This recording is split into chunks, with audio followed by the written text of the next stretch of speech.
your men see, for instance, a 2010 SUV, and they're asking for, where is your roadworthiness certificate? The car is almost brand new. You are disturbing the owner for certificate of whatever. And yet these trucks don't have any lights on them. Some of them, their tires are all smooth. Your men don't see those ones. It is the new SUV that you are asking for roadworthiness. That's interesting. And I'm saying this from experience. It happened to me. It's not somebody else's story. It's my story.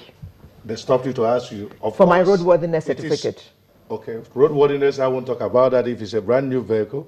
But if they're asking you of your fire extinguisher, you may think it's an irrelevant question, but until you get into trouble, where you will need that fire extinguisher, and then you will realize that, oh, if I had had this fire extinguisher, I would have been able to do one or two things before certain things will get out of hand. It's for your own safety to have some of those gadgets.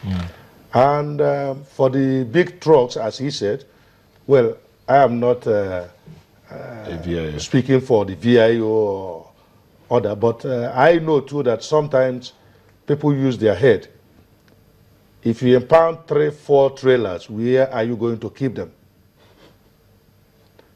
Otherwise, if your effort is to clear the road and you impound 3, 4, 5, you're automatically blocking the road. And so you look for a lesser evil.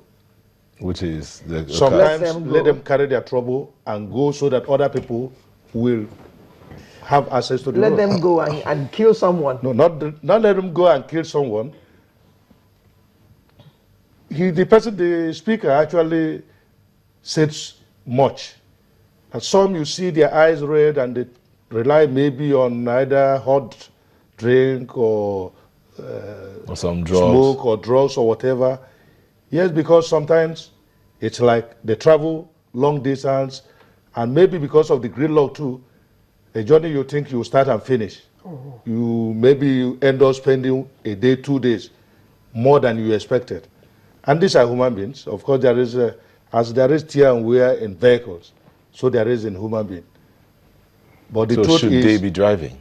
What it means is that the tanker owners, the NATO, and those that employ them should have a mechanism where either there is a changeover driver who could take over from one when he's tired, because when one is tired, you will see that oftentimes when they get tired, even a second sleep will make the driver to lose control and the vehicle could hit anything. Okay. And there will be accident. Mr. Nene, I understand we have to go. So, Mr. Ogungbemi, he talked about, respond to this as we wind down, he talked about licenses, orientation, and roadworthiness of some of these trucks. Are these some of the things you look out for in releasing some of these trucks? When they even come to pick up the products they are picking up, do you even check these things? I mean, for the sake of your own association, do you check these things? If the authorities can't do that, do you check? I want you to know that most of the truck owners are operating under abnormal situation. A situation where you see somebody, a human being, spending 2 days, 3 days, 5 days on the queue. He will not sleep. He will not eat well. He will not take his bath. How will you expect such a person to behave normal? You see, it is only under normal circumstances you can start asking of this. But please do your own independent investigation. Don't have to, no. Anything I'm saying. You don't need a normal situation to have a driver's license, do you? It is only a normal person that you will ask, where is your driver's license? I'm telling you. Go and do your independent investigation to that. A petroleum tanker driver. And then after there was one unfortunate accident at Onitsha around May, June. The tanker drivers, thank God for our national chairman. We have to call a stakeholder meeting involving road safety and other security agents. And I can tell you since then and up to today, our focus is zero tolerance for accidents. And again, the welfare and well-being of the driver. As of today, we are in partnership with road safety. In fact, we have acquired about 4 different offices in each location in Nigeria for road safety to come and issue driving license for our member. The issue of training because what the caller mentioned about the outlook of the drivers, or there is orientation. In fact, we have just concluded an orientation throughout Nigeria for all the tanker drivers, in terms of the way they dress, the way they drive, all their papers. Today, if you have an average tanker driver, I could say they have all their papers intact. Okay. Okay, there's a suggestion here from Dume Nathan. He says the best way to decongest traffic at Apapa is for the federal government to open more ports in other states such as Delta and Cross River. Okay, gentlemen, in closing, final words. Let's begin with you. Well, we will definitely appeal to the tanker and truck drivers, because we recorded one incident recently in a coconut area during the gridlock. The driver went to sleep under the vehicle, and when the vehicle started moving, the motorboy, who is not the driver, instead of looking for the driver or waking him, tried to move the vehicle, and with the shaking, the driver fell off and he was run over and smashed in the process. Invariably, sometimes some of the so-called motorboys will take over steering, either because the driver is tired and worn out, but may not have adequate control of the vehicle. So they should talk to them.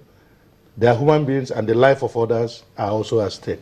Right. Thank you. So, yeah, my parting words is that we appeal to federal government, state government, local government to look into the deplorable conditions of our roads. The roads are terribly bad, and that's one of the major causes why the trucks are falling with the containers. I also appeal to our member to be more considerate for other road users. The roads are so jam-packed. You see thousands of trucks moving with Okada, with the buses on the same road at the same time. So there be more patience on the road. Thank you.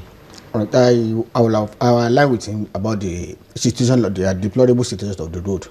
Well, another concern is the issue of area boys in Lagos. We appeal to state government to please look into this.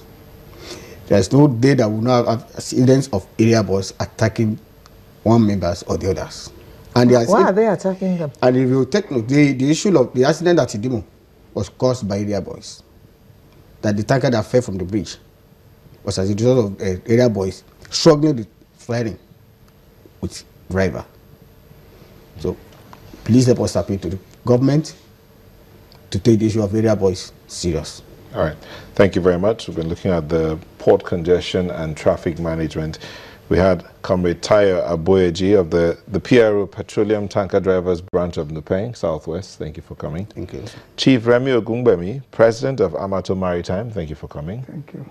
And ACP Innocent Anene, Area Commander of Police, Area B, Apapa. Thank you for coming. thank you. Sunrise will be back in a moment. Please don't go.